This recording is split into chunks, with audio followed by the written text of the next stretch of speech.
नमस्कार, big breaking लेकर हाजिर हूं मैं राजीव। दोस्तों, ईरान से बहुत बड़ी खबर आ रही है। ईरान से बड़ी खबर यह है कि ईरान ने धड़ाधड़ यहां मिसाइलें दागी हैं, वो भी उधर इजराइल के ऊपर। और आज ईरान ने अपने एक ब्रह्मास्त्र उसके पास कई हैं, लेकिन उसमें से एक का इस्तेमाल कर दिया है और इजराइल पर उसका क्या असर हुआ है इसकी खबर भी आ रही है। ताबड़तोड़ हमलों का उसने अपना जो सबसे कहें तो एक शानदार जो मिसाइल जिसको ईरान मानता है डांसिंग मिसाइल कहलाता है, वो सेज्जिल मिसाइल जिसको कहते हैं, सेज्जिल मिसाइल जो है उसको आज ईरान ने उसका इस्तेमाल कर लिया है। ईरान अपने 51वें वेव में, और IRGC ने बताया है कि हमने आज सेज्जिल मिसाइल का इस्तेमाल किया। ये बहुत ही महत्वपूर्ण मिसाइल ईरान के हिसाब से, बहुत ही एक बड़ा हमला ईरान के हिसाब से कहा जा रहा है।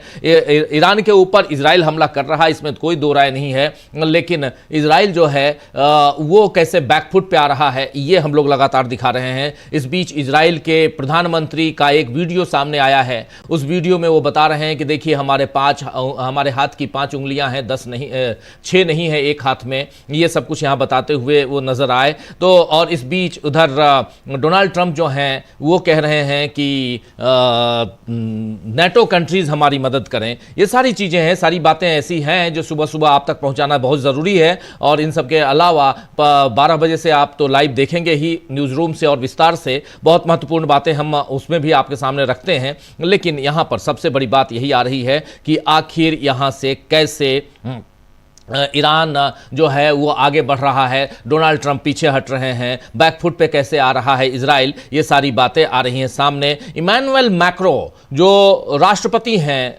फ्रांस के, इमैनुअल मैक्रो ने एक चिट्ठी लिखी है, लंबा चौड़ा पोस्ट है उनका। और वो पोस्ट है पेजिशकियान से बात करने के बाद, और कह रहे हैं कि मैंने अभी इमैनुअल मैक्रो आप जानते हैं ये है राष्ट्रपति फ्रांस के, कह रहे हैं मैंने ईरानी राष्ट्रपति मसूद पेजिशकियान से बात की है। मैंने उनसे आग्रह किया कि वो ईरान द्वारा क्षेत्र के देशों पर चाहे प्रत्यक्ष रूप से या परोक्ष रूप से लेबनान और इराक सहित किए जा रहे अस्वीकार्य हमलों को तत्काल रोकें। मैंने उन्हें याद दिलाया कि फ्रांस अपने हितों, अपने क्षेत्रीय साझेदारों और नौवहन की स्वतंत्रता की रक्षा के उद्देश्य से एक पूर्णतः रक्षात्मक ढांचे के भीतर कार्य कर रहा है और हमारे देश को निशाना बनाना अस्वीकार्य है, ये कह रहे हैं यहां पर इमैनुअल मैक्रो। इसके बाद भी आगे बात कह रहे हैं, वो लिख रहे हैं कि हम जिस अनियंत्रित तनाव को देख रहे हैं वो पूरे क्षेत्र को अराजकता में धकेल रहा है, जिसके आज और आने वाले वर्षों में गंभीर परिणाम होंगे, ये बताया जा रहा है। ये बताया जा रहा है। और इसके साथ साथ यहां पे बता रहे हैं इमैनुअल मैक्रो कि माफी चाहूंगा, ईरान के लोग पूरे क्षेत्र के लोगों की तरह इसकी कीमत चुका रहे हैं। केवल एक नया राजनीतिक और सुरक्षा ढांचा ही सभी के लिए शांति और सुरक्षा सुनिश्चित कर सकता है। ऐसे ढांचे को यह सुनिश्चित करना होगा कि ईरान कभी भी परमाणु हथियार प्राप्त न करे, ये कह रहे हैं यहां पे। इसके आगे देखिए, साथ ही उसके बैलिस्टिक मिसाइल कार्यक्रम और क्षेत्रीय और अंतरराष्ट्रीय स्तर पर उसकी अस्थिरता फैलाने वाली गतिविधियों से उत्पन्न खतरों का समाधान भी करना होगा। हॉर्मुज जलडमरू मध्य में नौवहन की स्वतंत्रता को यथाशीघ्र बहाल किया जाना चाहिए। मैंने ईरानी राष्ट्रपति से यह भी आग्रह किया कि वे सेसिल कोहलर और जैक्स पेरिस को यथाशीघ्र सुरक्षित फ्रांस लौटने की अनुमति दें। उनका कष्टदायक समय बहुत लंबा खिंच चुका है और उन्हें अपने प्रियजनों से, परिवारजनों से या परिजनों से साथ रहने का अधिकार है। इसलिए उनको आप जल्द से जल्द उनको वापस भेजने की अनुमति दीजिए, यहां कह रहे हैं इमैनुअल मैक्रो यहां पे अपनी बात इसलिए रख रहे हैं क्योंकि फ्रांस का एक सैनिक जो है वो हताहत हुआ, मारा गया इराक में। और इसके बाद से इमैनुअल मैक्रो, उनके देश में इसको लेकर काफी बवाल मच गया कि आखिर ईरान युद्ध में आप क्या कर रहे थे, आपने आखिर ऐसा क्यों किया कि हमारा कोई भी सैनिक वहां मारा गया। यह बात यहां पर बहुत इंपॉर्टेंट इमैनुअल मैक्रो के हिसाब से हो जाती है। और इसीलिए मैक्रो जो है यहाँ बैकफुट पे नजर आते हैं, तो वो चिट्ठी लिख डालते हैं यहाँ ईरान के राष्ट्रपति को और उनसे बात भी करते हैं, टेलीफोनिक बातचीत होती है। लेकिन दूसरी तरफ सैयद अब्बास अरागची जो ईरान के विदेश मंत्री हैं, सैयद अरागची क्या कह रहे हैं ये भी आपके सामने रखना चाहता हूं। अरागची कह रहे हैं कि तेहरान में ईंधन डिपो पर इजराइल की बमबारी अंतरराष्ट्रीय कानून का उल्लंघन है और पर्यावरण विनाश के समान है। निवासियों के स्वास्थ्य और कल्याण को दीर्घकालिक नुकसान का सामना करना पड़ रहा है। मिट्टी और भूजल का प्रदूषण पीढ़ियों तक असर डाल सकता है। इजराइल को उसके युद्ध अपराधों के लिए दंडित किया जाना चाहिए। यह कह रहे हैं कि इजराइल को उसके युद्ध अपराधों के लिए दंडित किया जाना चाहिए, उनको दंड मिलना चाहिए। और यहां पर आप बमबारी कर रहे हैं, जो बमबारी वो भी ईंधन के डिपो के ऊपर यानी ऑयल कारखानों के ऊपर आप जो बमबारी कर रहे हैं, इजराइल के लिए कहा जा रहा है तेहरान में ईंधन डिपो के पर इजराइल की बमबारी जो है ये अक्षम्य है, अंतरराष्ट्रीय कानून के खिलाफ है और ये आप गलत कर रहे हैं। ये बातें यहां पर अरागची कह रहे हैं, जो विदेश मंत्री हैं ईरान के विदेश मंत्री का ये बयान बहुत महत्वपूर्ण हो जाता है। लेकिन इन सबके बीच उधर अमेरिका के राष्ट्रपति पर भी आएंगे, उन्होंने क्या कुछ कहा है वो भी बहुत महत्वपूर्ण है। और वो वीडियो जरा मैं चाहूंगा थोड़ी देर में, जो नेतन्याहू का वीडियो जिन्होंने नेतन्याहू ने खुद जारी किया है अपने उस पे ट्विटर अकाउंट पे, अपने एक्स अकाउंट पे, उस वीडियो को भी देखना जरूरी है कि उसमें क्या दिखाया जा रहा है। अगर है तो जरा ले आइए वीडियो को, बहुत इंपॉर्टेंट वीडियो है और इसके जरिए इसके आगे क्या कुछ चल रहा है ये यहां पर आप लोगों के बीच रखना जरूरी है। कल रात से इस वीडियो ने धूम मचाकर रखा हुआ है और उसके बाद इसके आगे ये कहा जा रहा है कि ये वीडियो भी AI जनरेटेड वीडियो है, ये फेक वीडियो है और इस वीडियो को कैसे आगे बढ़ा दिया है इन्होंने। जरा इस वीडियो को देखिए पूरा इनकी आवाज के साथ, हिब्रू में है, आप नहीं समझ पाएंगे लेकिन फिर भी देखिए। ये कॉफी पी रहे हैं और यहां पे अपनी बात रख रहे हैं, जरा देखिए इसको। מה שאלת אותי? ראש הממשלה אומרים ברשת שאתה בכלל מת? אני מת על קפה, אתה יודע מה? אני מת על העם שלי. איך הם מתנהגים, פנטסטי. אתה רוצה לספור את מספר אצבעות? אתה יכול להראות לנו? פה. פה. ראית? יפה מאוד. לחיים. ראש הממשלה מסר לאנשים שיוצאים ומתאווררים? לצאת להתאוורר, אבל ליד מרחב מוגן.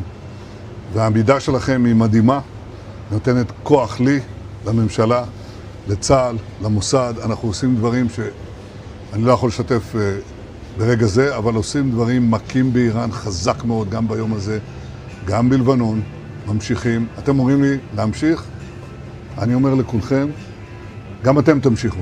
תמשיכו להישמע להוראות פיקוד העורף, כל הזמן, להישמע להוראות פיקוד העורף, וגם לראשי הערים, להיות תמיד ליד מרחב מוגן.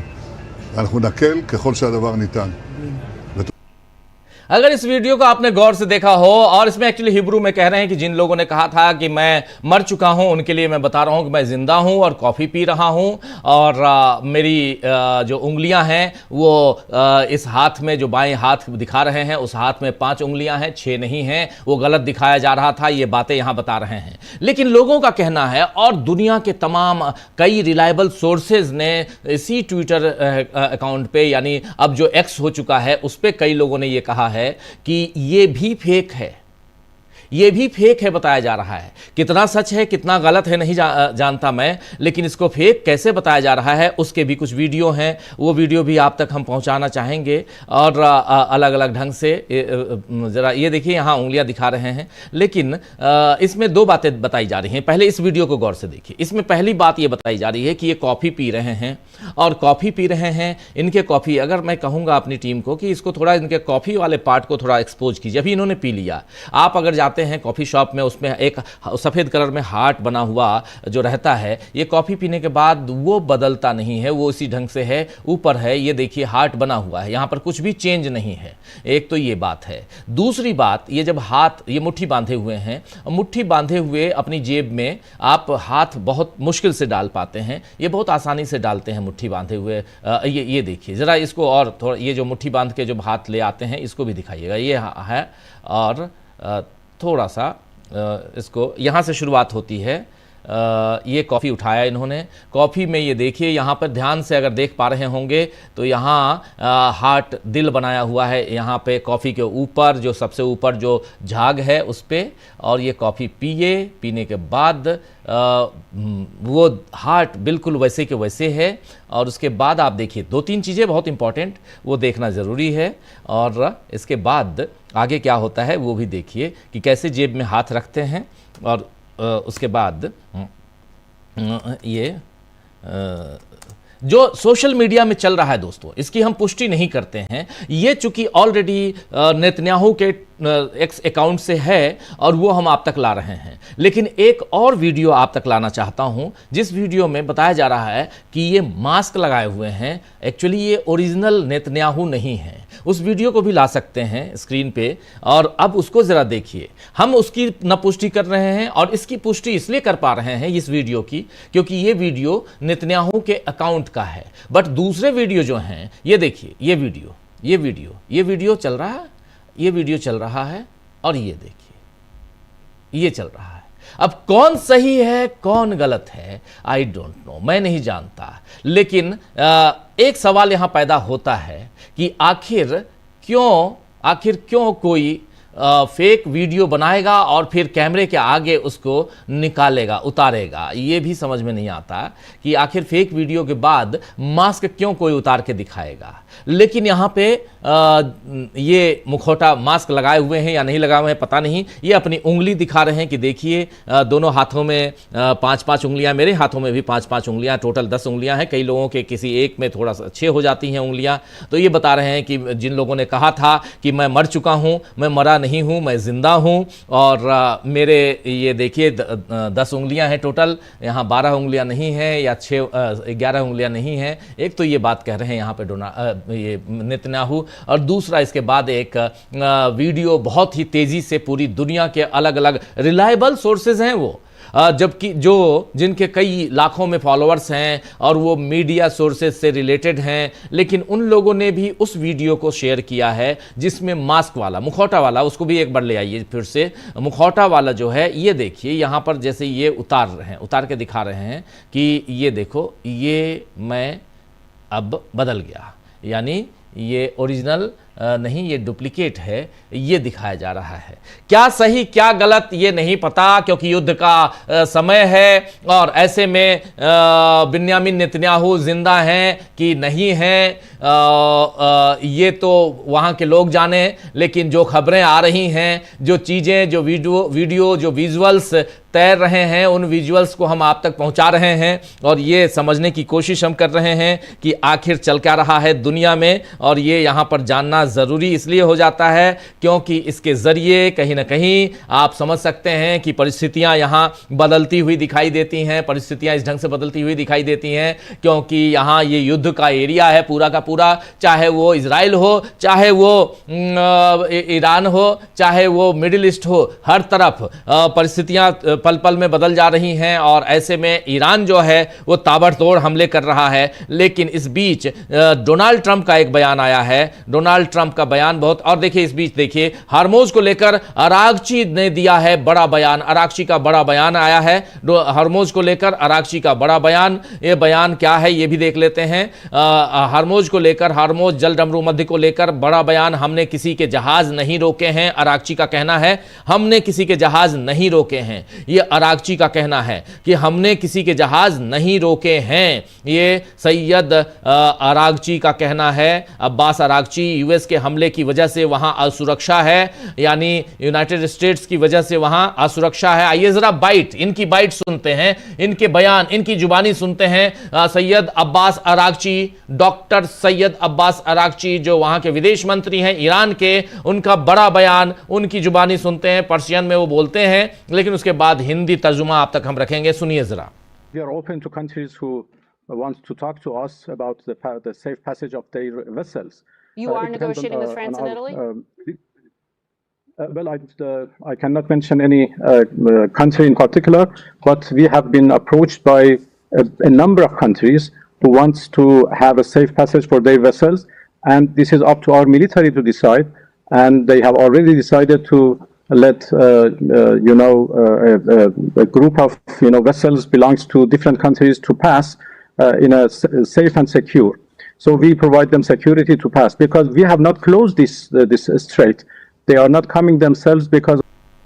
तो सुन रहे थे, इंग्लिश में बोल रहे थे, मैं सोच रहा था पर्शियन है लेकिन इंग्लिश में बोल रहे थे और बहुत महत्वपूर्ण यहां पर बातें कह रहे हैं इंग्लिश में। वो कह रहे हैं कि हम उन देशों के लिए तैयार हैं, हम उन देशों के लिए तैयार हैं जो अपने जहाज़ों के सुरक्षित आने जाने के बारे में हमसे बात करना चाहते हैं। साफ साफ इन्होंने ओपन कर दिया अपना दरवाज़ा कि अपने जहाज़ों के आने जाने के लिए जो हमसे बात करना चाहते हैं उनसे बात करने के लिए हम तैयार हैं। ये पहली बात, पहली लाइन, बहुत इंपॉर्टेंट लाइन इन्होंने कही है। कह रहे हैं मैं किसी खास देश का नाम नहीं ले सकता लेकिन कई देशों ने हमसे संपर्क किया है जो अपने जहाज़ों के लिए सुरक्षित रास्ता चाहते हैं। उसमें एक भारत भी है। आप जानते हैं भारत के भी विदेश मंत्री और प्रधानमंत्री ने बात की है, तो भारत भी है। यहां पर कह रहे हैं कि मैं किसी खास देश का नाम नहीं ले सकता लेकिन कई देश हैं, देशों ने हमसे संपर्क किया है जो अपने जहाज़ों के लिए सुरक्षित रास्ता चाहते हैं। यह हमारी सेना को तय करना है। उन्होंने पहले ही अलग अलग देशों के जहाज़ों के एक ग्रुप को सुरक्षित जाने देने का फैसला कर लिया है। हमने इस स्ट्रेट को यानी जल डमरू मध्य को बंद नहीं किया है।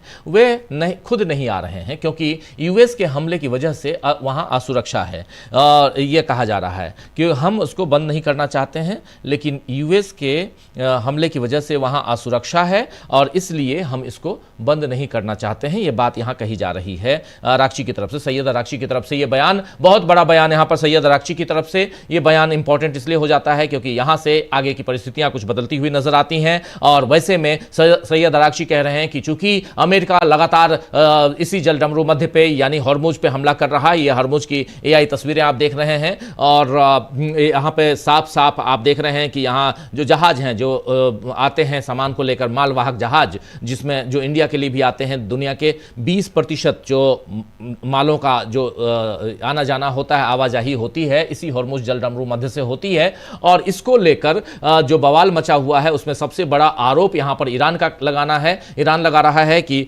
हम यहां पर दरअसल होता यह है कि हमने रोक नहीं रखा है, हमसे जो देश चाहते हैं वो भी हमसे बात कर रहे हैं और उनके लिए हम दरवाजा खोल रहे हैं, जाने का रास्ता दे रहे हैं। लेकिन अमेरिका के कारण वो डरे हुए हैं क्योंकि अमेरिका इस पे लगातार बमबारी कर रहा है, मिसाइलें दाग रहा है। तो फिर ये असुरक्षा की घड़ी यहां पे दिखाई देती है, यानी ये एरिया असुरक्षित हो गया है, इसीलिए दिक्कत है। ये एक बड़ा बयान यहां पे आया है हॉर्मुज की तरफ से। तो ये एक बहुत ही महत्वपूर्ण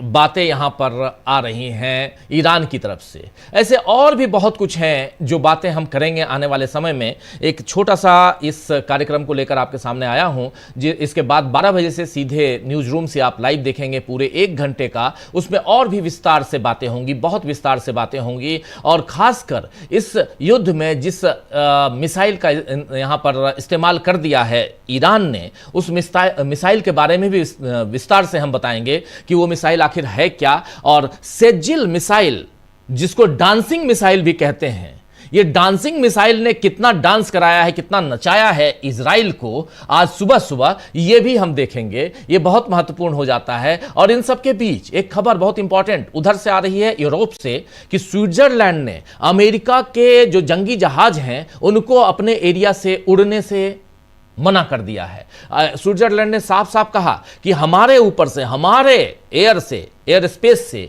आप जंगी जहाज लेके नहीं जा सकते। तो नाटो कंट्रीज लगातार धमकियां दे रहे हैं डोनाल्ड ट्रंप को, लेकिन डोनाल्ड ट्रंप किसी और को धमकी दे रहे हैं, ईरान को भी नहीं, न ही इजराइल को, न ही उनके साथी देशों को। लेकिन वो धमकी किसको दे रहे हैं अभी 12 बजे बताऊंगा। ऐसे और भी बहुत सारी बातें हैं जो ठीक इसके बाद 12 बजे। लेकिन इस कार्यक्रम को यहां समाप्त करने की इजाजत चाहता हूं एक छोटे से अंतराल के बाद, और सीधे चलेंगे वहां 12 बजे। और 12 बजे न्यूज रूम से जो बातें हम लेके आएंगे आपके पास, वो महत्वपूर्ण इसलिए हो जाती हैं क्योंकि बहुत विस्तार से यहां हम बात करने वाले हैं। मुझे और मेरी टीम को एक छोटा सा ब्रेक दीजिए और इसके तुरंत बाद 12 बजे हम आपके सामने मौजूद रहेंगे, हाजिर रहेंगे।